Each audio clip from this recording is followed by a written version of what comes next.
Armas, as ferramentas do cangaço. Por Soares Souza, R. O Brasil novecentista e o prelúdio do cangaço. A aquisição das armas de fogo e munições, bem como boa parte da logística utilizada pelos integrantes do cangaço é sempre envolta em uma áurea de mistérios, assunto instigante, assim como o próprio fenômeno social aqui referenciado. O certo é que não se sabe, ou pelo menos não se afirma categoricamente como a maioria desses materiais foram adquiridos, mas baseados em evidências podemos supor ou especular suas origens. O fio condutor da pesquisa será os sites especializados no assunto, assim como algumas bibliografias relacionadas com o tema. No entanto, antes de adentrarmos no assunto propriamente dito, que é o objeto desta pesquisa, se faz necessário nos situarmos contextualizando historicamente o tempo e o espaço da gênese do cangaço. Cangaceiros Pintura de Caribé. Graduado em História, UNIR-RO, e especialista em História Militar, Unisul-SC. Cursos, Identificação de Armas de Fogo, Senasp, e Balística Forense Aplicada, Senasp. Porto Velho, RO. Segunda ed., abril 2019. E-mail, historiamestra@gmail.com. Vivíamos neste período sob as sombras da República Oligárquica, de 1889 a 1930, que ditava as regras de convivência nacional. O Nordeste, onde o cangaço fez morada, assim como boa parte da nação brasileira, estava a mando de autoridades políticas regionais, as oligarquias. E os chamados coronéis, chefes locais, com patentes militares herdada da Guarda Nacional, detinham o poder autoritário absoluto arbitrário sobre a propriedade e a vida daquela gente abandonada à própria sorte. Agiam despotamente como verdadeiros senhores feudais em uma relação de troca de favores com os sertanejos entendida como clientelismo, onde o maior beneficiado era sempre o coronel.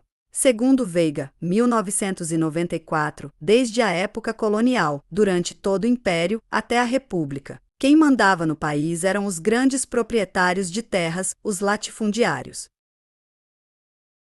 E era na figura do cangaceiro que se encontrava a força contrária ao poder absoluto do coroné. De acordo com o trabalho de Machado, 1978, a tática de luta dessa classe de gente guerreira dos sertões nordestinos, palco deste conflito, os chamados cangaceiros, não constituiu uma inovação.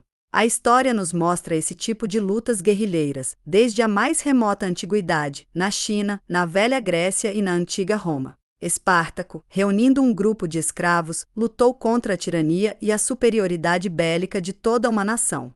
No Brasil colônia, tivemos vários exemplos dessa natureza. Os nativos, embrenhando-se pelo sertão e formando emboscadas capazes de liquidar qualquer exército regular, conseguiram expulsar os invasores holandeses.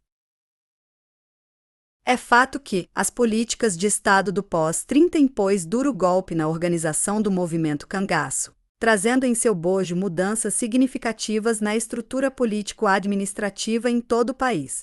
Dentro deste novo ambiente político, os cangaceiros foram, gradativamente, se tornando desnecessários, decadentes e sem apoio dos velhos grandes coiteiros, ao mesmo tempo que aumentaram as persigas aos grupos rebeldes.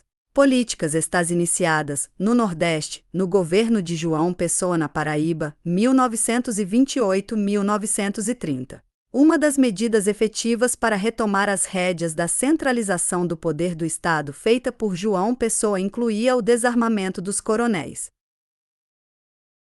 Perda do poder de polícia e proibição de relação destes com o cangaço. Fatores esses que culminaram com a chamada Revolta de Princesa. Uma expressiva parcela destes mandatários locais foi responsável pelo açoitamento de boa parte das hordas de vândalos cangaceiros. Não porque estes senhores compactuavam totalmente com os modus operandi e a série de crimes cometidos por aqueles arruaceiros, mas por necessitarem dos trabalhos sujos, praticados por eles em benefício do status quo daquelas famílias que ditavam a lei e a ordem no sertão. Muito provável que estes patrões tenham fornecido, além de suporte logístico, também armamentos e munições aos inúmeros bandos armados que aterrorizavam os sertões. Como vem afirmar o trabalho de Machado, 1978, quando fala sobre as peculiaridades da atividade cangaceira de Lampião.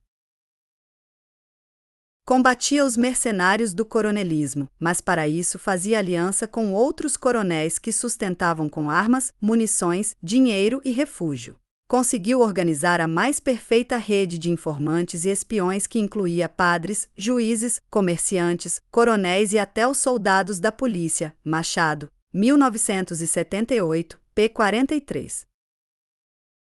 2. Origem das ferramentas do cangaço. Quando o assunto é sobre quem seriam os possíveis fornecedores de boa parte do material bélico utilizado pelos senhores da Guerra do Sertão, os cangaceiros, os remanescentes pouco colaboraram, aliás se esquivam do assunto quando questionados, preferem o silêncio. O mistério permanece e talvez por todo sempre. Dadá, ex de Corisco, em uma reportagem da revista Manchete datada de 15 de novembro de 1969. Reforça a tese de omitir, de proteger aqueles que contribuíram direta e indiretamente para com o aparato bélico do cangaço. Ao ser questionada sobre a origem das armas, ela respondeu energicamente como era de seu feitio, disse: "Não se cospe em prato em que se come." O próprio trabalho de Machado, 1978, vem legitimar essa versão dos cangaceiros como pessoas de honra e de palavra. Segundo a citada pesquisadora, Lampião era muito discreto, comportamento importante para quem vive ameaçado de ter inimigos, até mesmo em suas fileiras. Jamais falava com todos seus camaradas de luta os assuntos ligados à segurança moral e física de seus coiteiros. Os cangaceiros ainda hoje, 1969, ao lhes serem feitas perguntas sobre como recebiam armas e quais as origens, mudam a conversa com a afirmativa: "Não quero complicar a vida de quem nos ajudou. Se coronel não existe mais, tem a família dele." Machado, 1978, p. 44. Até mesmo aqueles chefes de volantes responsáveis por dar cabo do cangaço falaram da complexidade em descobrir a fonte dos armamentos. Em uma entrevista cedida por Zé Rufino, o caçador implacável de cangaceiros, em um documentário chamado de A Memória do Cangaço, ele fala sobre sua dificuldade em descobrir os fornecedores de armas e munições para Lampião. Palavras do próprio Zé: "Depois que Lampião morreu, o banditismo ficou muito fraco. Quer dizer, porque o chefe desapareceu, né? Era quem arranjava munição e armamento. E tinha contato com aqueles coiteiros, como se diz, aqueles pessoal que acoitava ele. Que tinha qualquer força para arranjar munição com A ou com B. Até hoje não descobri quem arranjava munição. Todos os estados do Nordeste eu conheço, mas nunca pude descobrir quem arranjava munição a ele. Sei que as munição deles eram novas. Que todo combate que eu dava com Lampião, eu apanhava as cápsulas das balas e ia conferir com as nossas, eram novas, muito novas." Acreditamos, ao que parece, que não houver maior interesse na época em rastrear a origem das armas e seus devidos abastecedores. Isto porque não era de interesse daqueles que estavam no poder, que se beneficiavam, de alguma forma, dos serviços prestados pelos cangaceiros, e que seriam os possíveis eminentes fornecedores. Fica claro que não era conveniente para a época que soubessem as fontes bélicas do cangaço. Porque se assim o fosse seria, a não ser que as armas estivessem com seus números de série raspados ou omitidos, possível traçar o itinerário dessas armas, de sua origem até chegarem ao seu destino final, o cangaceiro. Mas, nos reportemos para o objeto principal de análise deste trabalho, que são as armas que povoaram o universo do cangaço durante seus 20 e tantos anos de apogeu. Das primeiras décadas novecentistas até o findar do bando de Lampião. Tentando identificá-las, é lógico que não temos aqui a pretensão ou ao menos insinuar que o objetivo é identificar todas, modelos, tarefa impossível, dadas as condições organizacionais e estruturais do país naquele contexto. O que se busca pontualmente é apenas catalogar aquelas armas que mais se fizeram presentes nas brigas entre cangaceiros e volantes. Para isso consultamos fontes relevantes ao período de existência do cangaço. O que se pode afirmar é que, no ano de 1926, o Estado arma oficialmente levas de rebeldes do sertão. Com o intuito de combater a Grande Marcha da Coluna Prestes, de 1925 a 1927, que se dirigia para o Nordeste. A coluna teve sua origem ligada ao tenentismo. Movimento esse de cunho político-militar que atuou no interior de regiões brasileiras, do sul ao nordeste. O grande objetivo da marcha era promover reformas políticas e sociais, confrontando diretamente o governo e a política oligárquica do presidente Arthur Bernardes. Segundo consta, esse levante promoveu a maior marcha militar da história, em extensão percorrida. De acordo com Veiga, 1994, era notório que as forças do exército não tinham grande empenho em combater os rebeldes da coluna. Por isso, o governo passou a apoiar, além das forças policiais de cada estado, os chefes de bandos, os chamados senhores da Guerra do Sertão, para que ajudassem nessa tarefa. Armas, dinheiro e até uniformes foram mandados para os bandidos. Prêmios eram oferecidos pelas cabeças dos líderes da coluna e mortos, de preferência. Lampião foi um dos convocados junto com seu bando para integrar a resistência, batalhões patrióticos, aos militares rebeldes comandados por Carlos Prestes.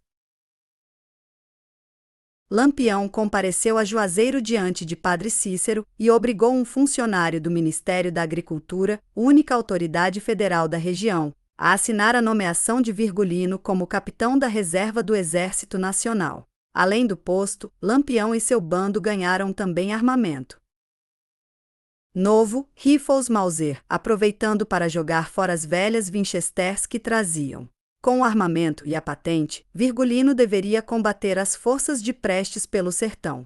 Disso resultou que, dali por diante, Lampião passaria a ser conhecido como Capitão Virgulino. Com as novas armas ele voltou às atividades costumeiras, não tendo cruzado nem feito por cruzar a marcha da coluna. Veiga, 1994, p. 60, 61. 3. As ferramentas do cangaço. Conforme Castro, 1991, ferramentas é qualquer instrumento destinado a cumprir algum trabalho, reproduzindo para tanto os movimentos dos membros humanos. Mas, quando reproduzidos pela ferramenta, os movimentos copiados são potenciados, o que significa dizer que adquirem maior força, maior precisão e maior alcance, ou todas as características juntas. A história do desenvolvimento das armas é a história do aperfeiçoamento de sua capacidade de produzir danos. Pode-se pensar se as primeiras armas não foram simples pedras atiradas por homens primitivos 200 mil anos atrás, ou pedaços compridos de madeira ou osso de animal, na mesma época. O longo caminho do aperfeiçoamento iniciou-se então, uma busca de melhores materiais e melhores desenhos. Ao longo do período paleolítico e do período posterior, o neolítico, foi aperfeiçoado o desenho da massa, e inventados o machado, a lança, o arco e flecha e a funda. Este sistema bastante simples, embora de operação complicada, para lançar pedras à distância. Todas estas têm uso tanto para a caça como para a guerra, e permaneceram em existência ao longo das épocas seguintes, se bem que sofrendo constantes aperfeiçoamentos. Castro, 1991, p. 5.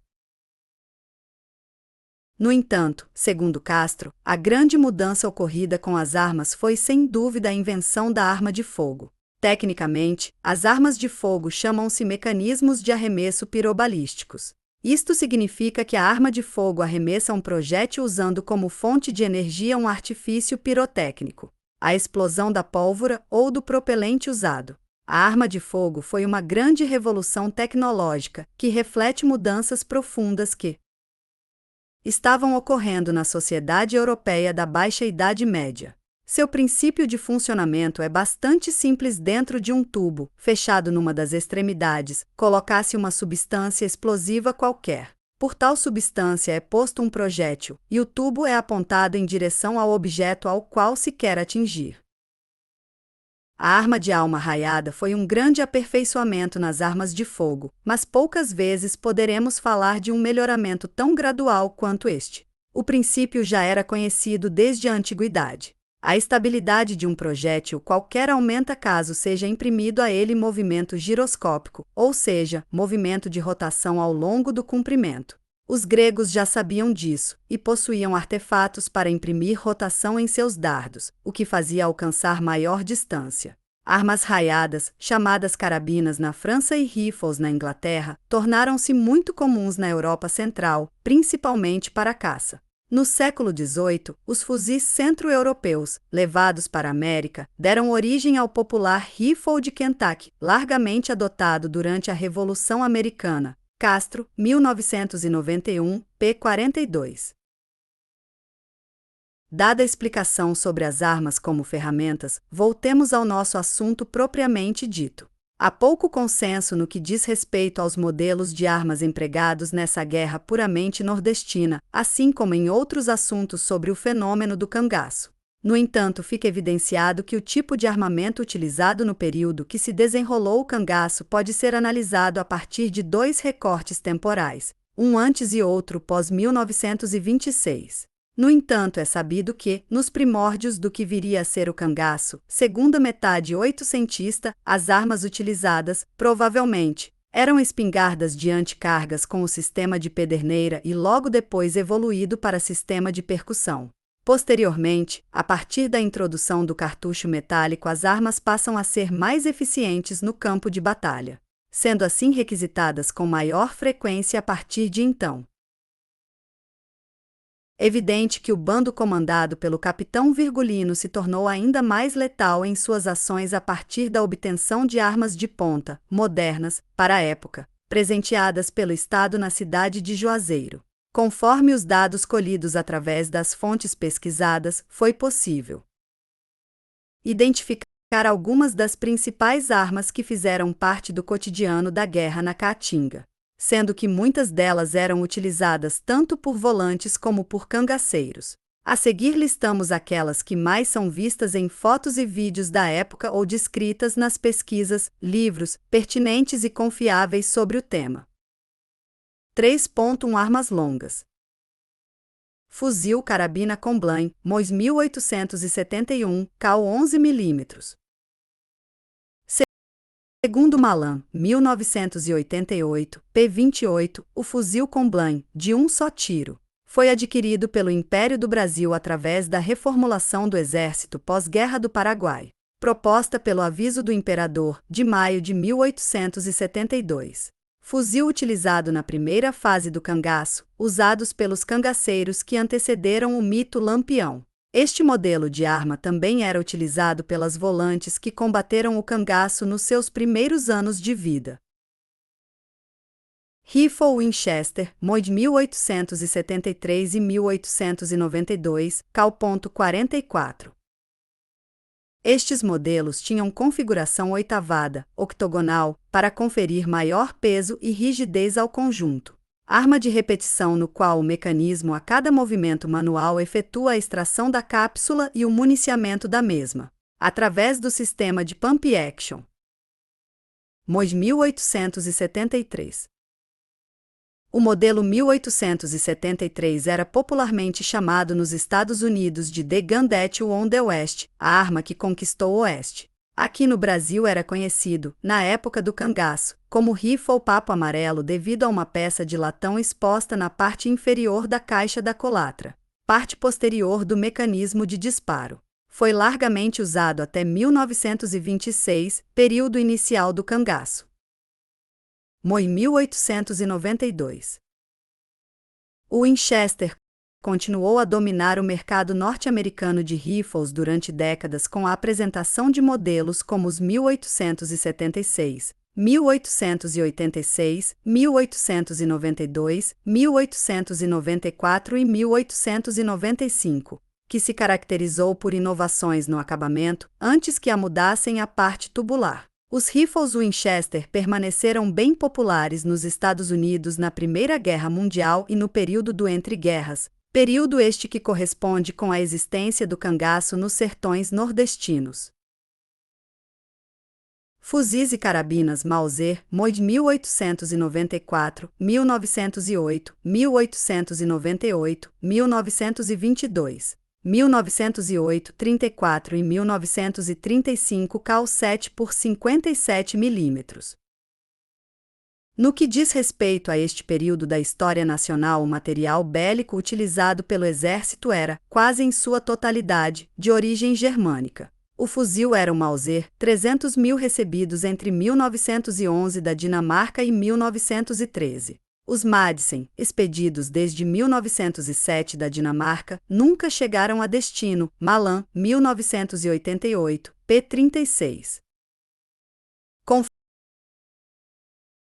Conforme fonte consultada, havia dois tipos de cartuchos para fuzis naquela época com o calibre 7x 57 mm. O modelo 1894, ogival, e o 1908, ogival pontiagudo, com curva de pressão mais rápida. Cartuchos comuns daquele período, pois além de abastecerem os fuzis, funcionavam melhor com o 1908. Serviam tanto para os fuzis metralhadoras como as Hotchkiss quanto para as metralhadoras Madsen. Aceitavam o MOI 1894. O interessante é que Malan, 1988, p. 36, afirma que as Madsen nunca chegaram. M. 1894. Fuzil Mauser MOI 1894, cal 7x 57. Cerca de 75.000 armas foram entregues ao governo. Em 1899, um inventário acusou 57.000 delas, só no Rio de Janeiro. Mas é por volta de 10.0000 exemplares a quantidade aproximada das armas desse modelo adquiridas pelo Brasil. Fuzil Mauser, 1908. A partir de 1908, o Brasil resolve substituir o modelo 1894, já ultrapassado, pelo mais moderno Mauser MOD 1898, também em calibre 7x 57 mm. Em desuso pelo Exército, os modelos 1894 foram repassados para as forças públicas de vários estados, permanecendo na ativa nessas corporações até o início da década de 90.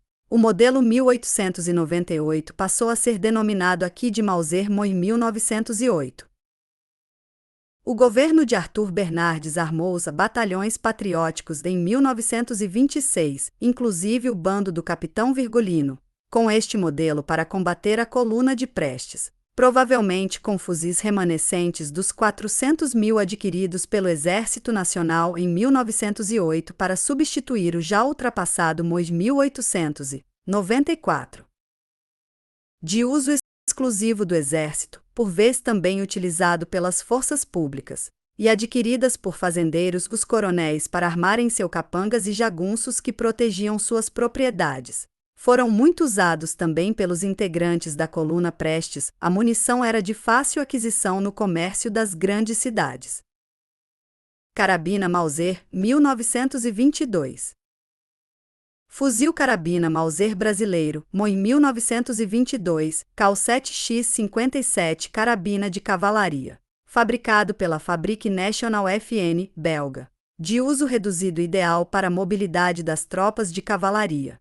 Algumas fontes o chamam de mosquetão Mauser. O preferido de Lampião e seus cangaceiros, dizem que era um deleite para o rei do cangaço dançar um chachado segurando o fiel amigo. Este modelo foi adquirido pelos cangaceiros depois de 1926, mas nunca se chegou a esclarecer devidamente quem eram seus fornecedores nos anos seguintes até 1938, quando se dar o combate de Angico. Jamais foi descoberto quem fornecia tais armas, mas existiam especulações, como os coronéis, combatentes das volantes, até os estrangeiros que detinham o monopólio sobre telégrafos, ferrovias, rodovias e energia elétrica eram suspeitos. Carabina Mauser, 1908, 34. Fuzil Mauser brasileiro carabina, fabricado pela CZ, MOIS 1908, 34 cal. 7x 57, também de tamanho reduzido para as tropas de cavalaria. Conforme Malan, 1988, p. 200, o modelo 1908, 34 brasileiro está inserido dentro do que vem a ser a autossuficiência da produção nacional, que neste período vivia pleno surto de produção, aliado pelo cumprimento de um acurado plano de aquisições no estrangeiro. Mauser MOI 1935 e longo. Fuzil Mauser Mod 1935, fabricados pela Mauser Werk, este na versão longa, cal 7x 57 mm. Carabina Mauser Mod 1935. Carabina Mauser Mod 1935, ferrolho reto, cal 7x 57 mm. Esta foi muito utilizada pelas volantes nas incursões contra os cangaceiros no Nordeste. Metralhadora de mão Bergmann, Mod MP-18, 28 e 34, cal 9 mm.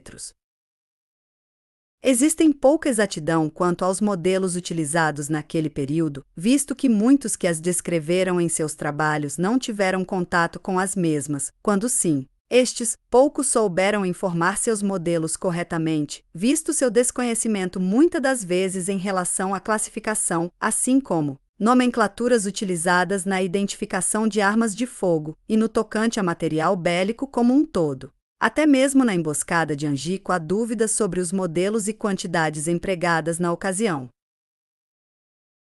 Citamos como exemplo neste trabalho as Bergmann MP-18, 28 e 34, entrando para a história militar como a primeira metralhadora de mão realmente prática. Esta arma foi criada pelo renomado projetista Hugo Semeisser por volta de 1916 e começou a ser produzida pela fábrica Bergmann nos estágios finais da Primeira Guerra Mundial, em 1918, atingindo algo em torno de 30 mil exemplares.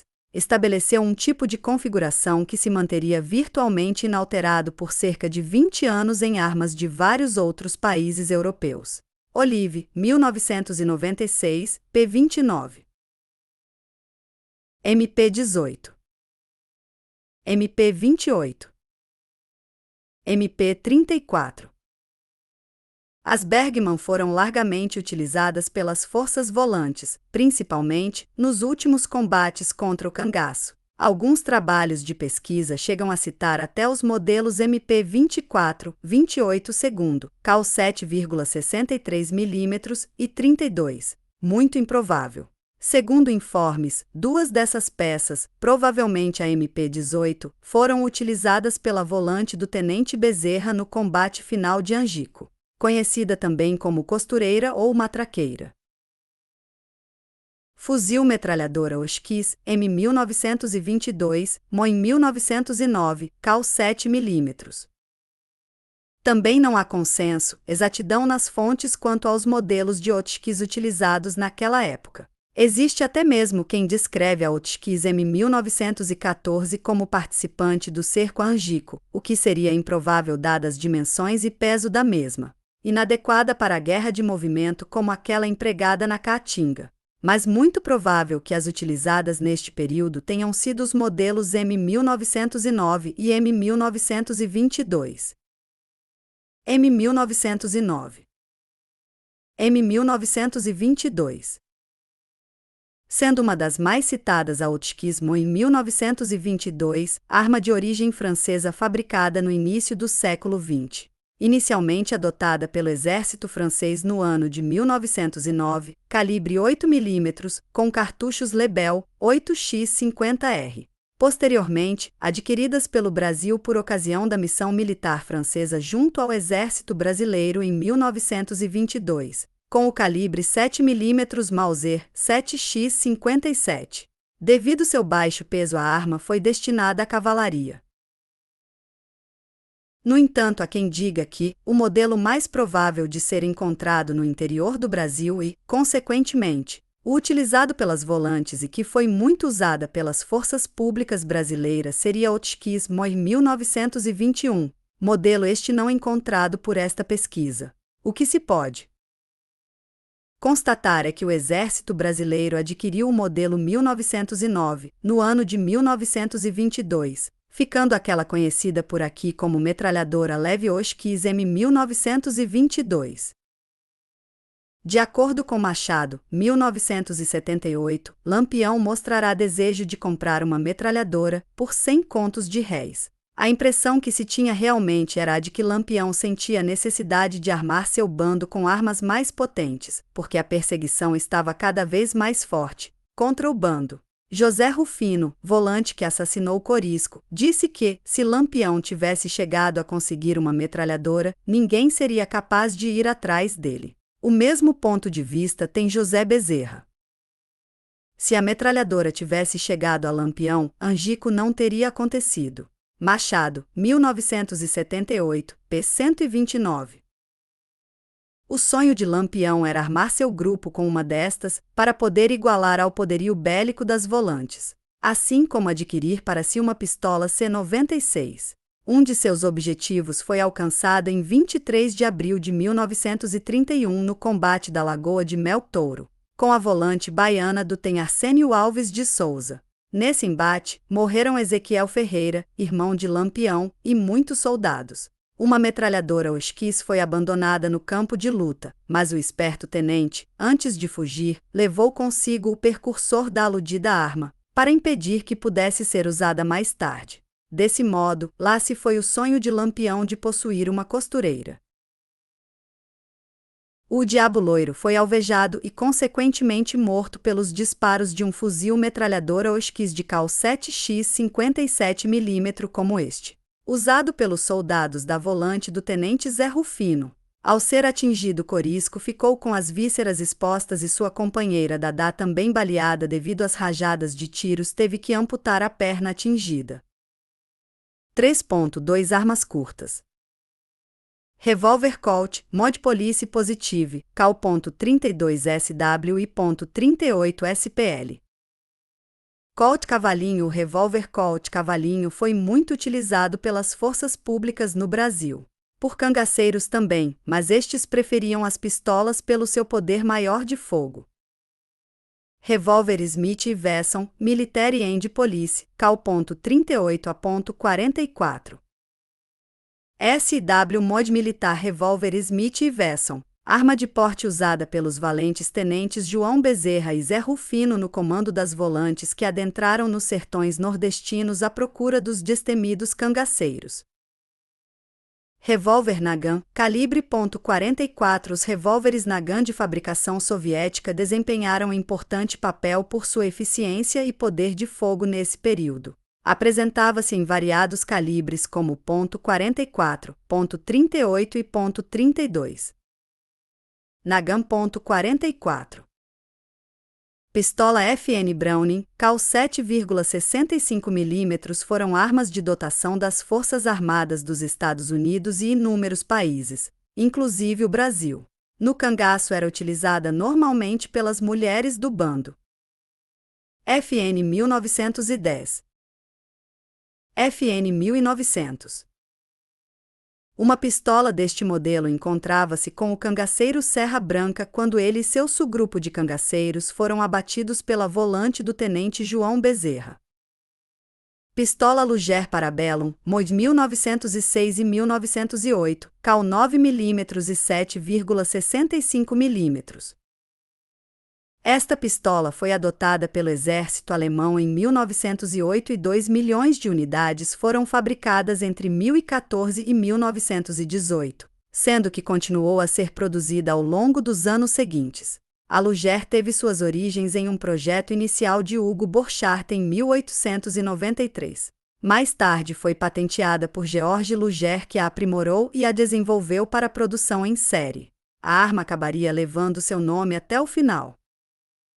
O capitão Virgulino adotou a Parabellum por ser conhecido como uma arma superpoderosa, pois sua fama nos sertões era para os menos esclarecidos que furava até folha de enxada um ledo engano. Pois os revólveres Colt de Smith & Wesson cal 38 e .44, usados pelas volantes com seus projéteis potentes com maior poder de parada, na maioria das vezes era mais mortal, pois causavam grandes estragos em seus oponentes. Os cangaceiros, geralmente, recartilhavam, decoravam suas empunhaduras. Luger Parabellum cano curto pistola Luger, do Contrato Brasileiro de 1906, em calibre 7,65 mm, de uso comum das volantes e cangaceiros. Entretanto, Lampião, como chefe de bando, dava preferência ao calibre 9 mm e, quando de sua morte, portava uma no modelo 1908. Número de série 97, Rua Magnum número 10 P7. Luger Parabellum cano longo. Pistolas Luger Parabellum, modelos de cano curto e longo, que pertenceram ao rei do cangaço. Pistola Mauser C96, cal 9 mm. Mauser C96. Pistola Mauser Senelfeuerpistole, mod 1932, cal 7,63 mm. Era uma versão com seletor para fogo automático da Mauser C96. Pistola automática com a capacidade de disparar em fogo seletivo, ou seja, em tiro intermitente ou rajadas curtas, bursts, normalmente de 3 disparos, visando a economia de munições. Segundo consta, 2 pistolas Mauser 712, Senenelfeur, fogo rápido estavam no combate de Angico. Era de uso exclusivo de oficiais e graduados das volantes, na ocasião, eram portadas pelos comandantes das volantes envolvidas naquele entrevero. Vulgarmente conhecidas, por caixa de pau por causa de seu coldre coronha.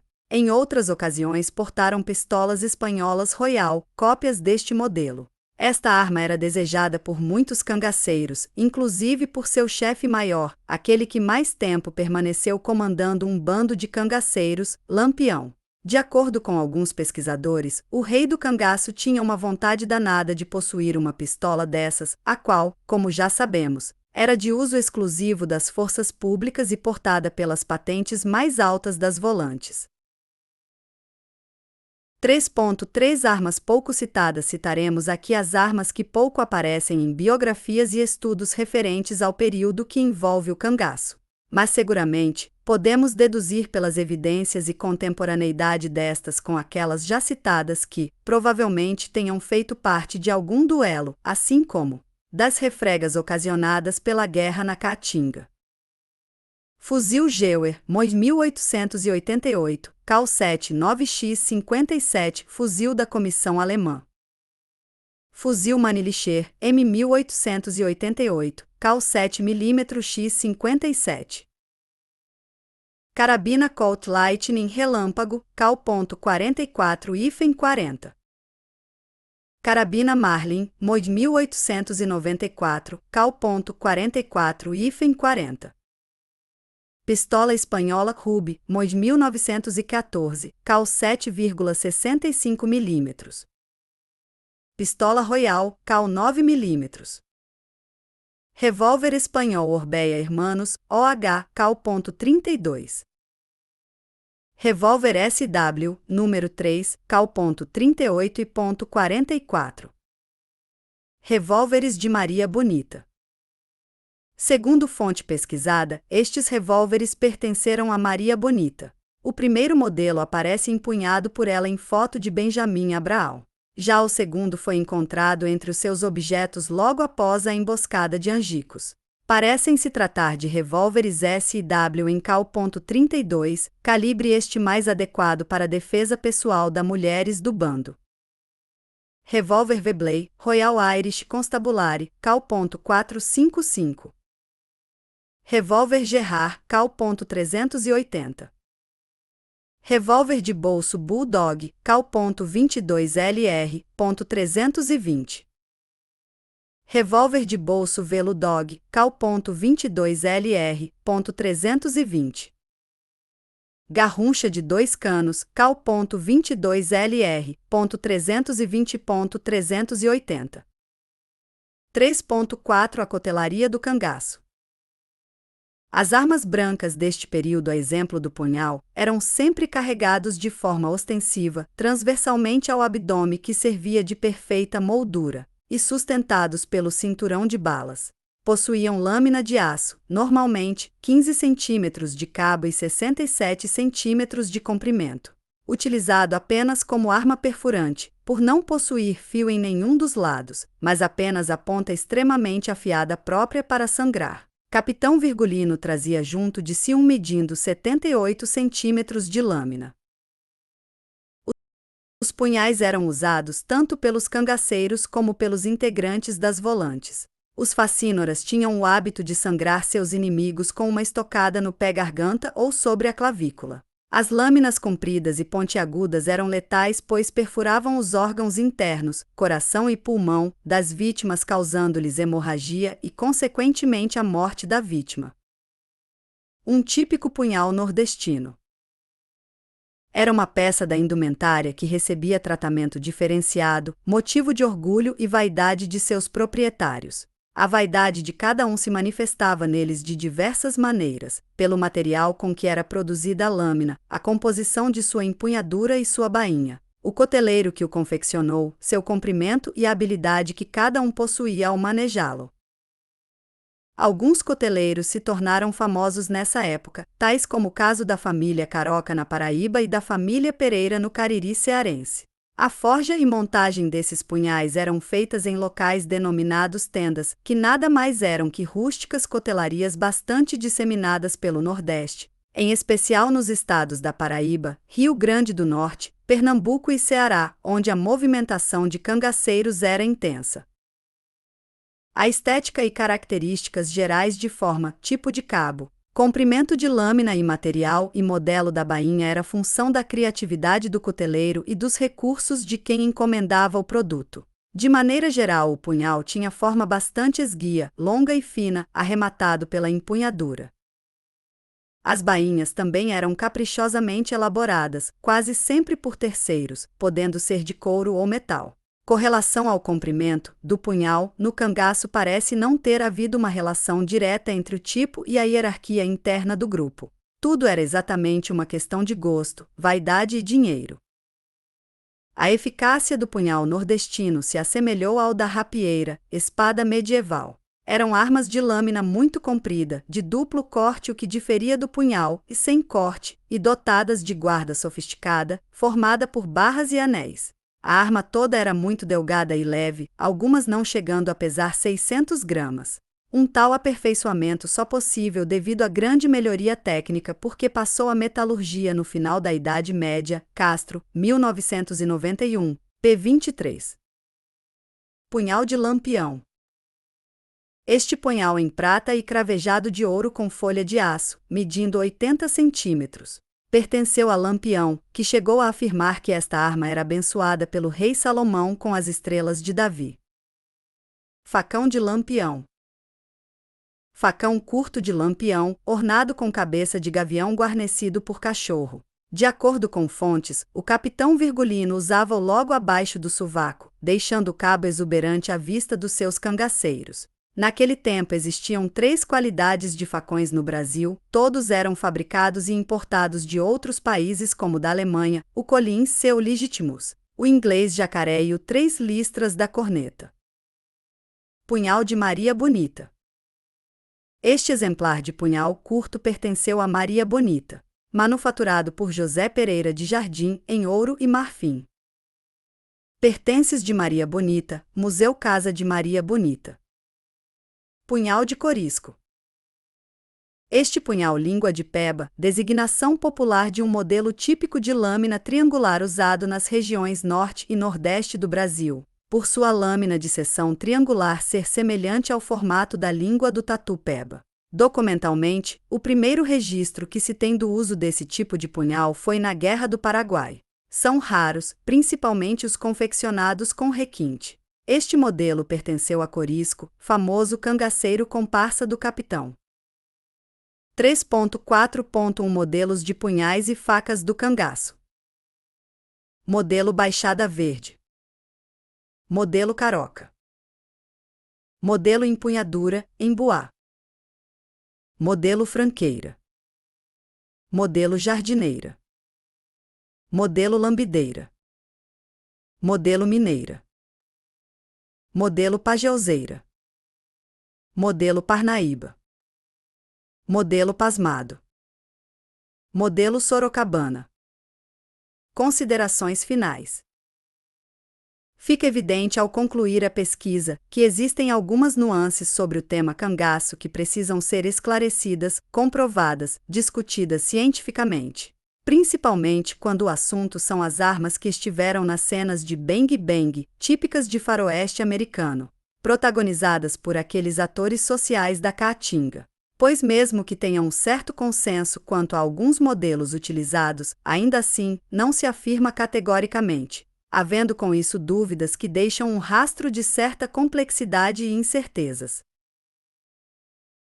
Certo é que dificilmente se chegará, algum dia, a se descobrir quem eram os responsáveis por armar aqueles ditos fora da lei dos sertões nordestinos. No entanto, ainda existem as possibilidades de se saber criteriosamente que armas se fizeram presentes naquele tempo e naquele espaço. Ou pelo menos se chegar a um veredito claro, conciso sobre aquelas armas, documentadas, que fizeram parte do arsenal das corporações públicas dos estados envolvidos, assim como as doadas pelo Exército.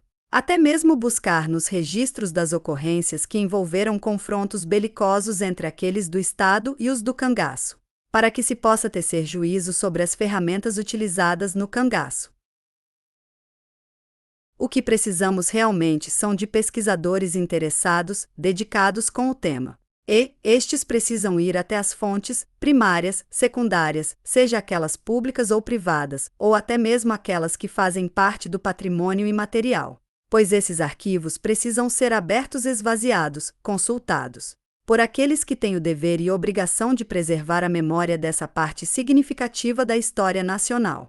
Porque, acima de tudo, o cangaço foi um acontecimento genuinamente brasileiro, e que teve como atores históricos o povo sofrido do sertão nordestino. O sertanejo é, antes de tudo, um forte. Os Sertões, Euclides da Cunha. Fontes bibliográficas: Castro, Adler Homero Fonseca de 1962, Armas, Ferramentas da Paz e da Guerra.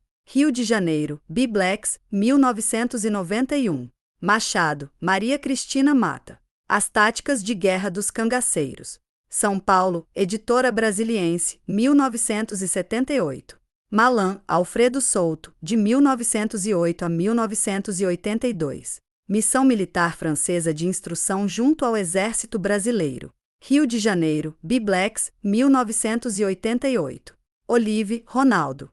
Guia Internacional de Submetralhadoras. São Paulo, Editora Magnum, 1996. Veiga, Luiz Maria. A Coluna Prestes. São Paulo, Ed Scipione, segunda edição, 1994. Revista Magnum.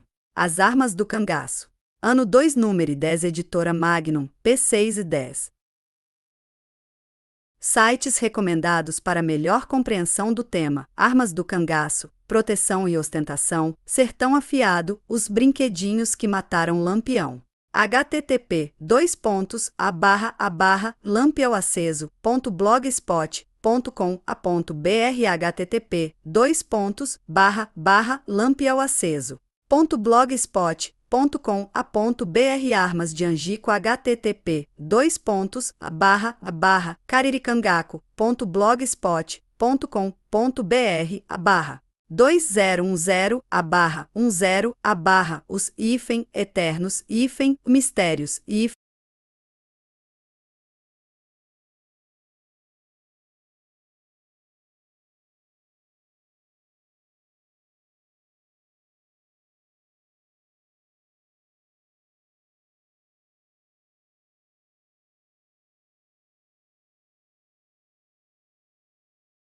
http://car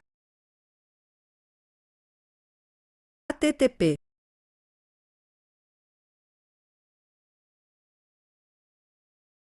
sites especializados em armamentos, antigas fábricas de armas no Brasil, fuzil e pistola Mauser, metralhadora Hotchkiss, pistola Luger, Parabellum, pistola Royal, rifle Winchester. https://.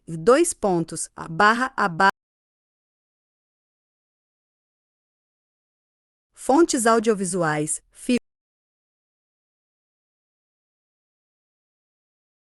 filme, Lampião e Maria Bonita, https://www.youtube.com/watch.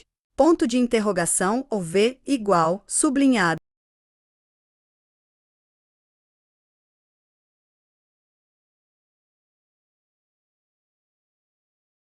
O Baile Perfumado, https://www.youtube.com/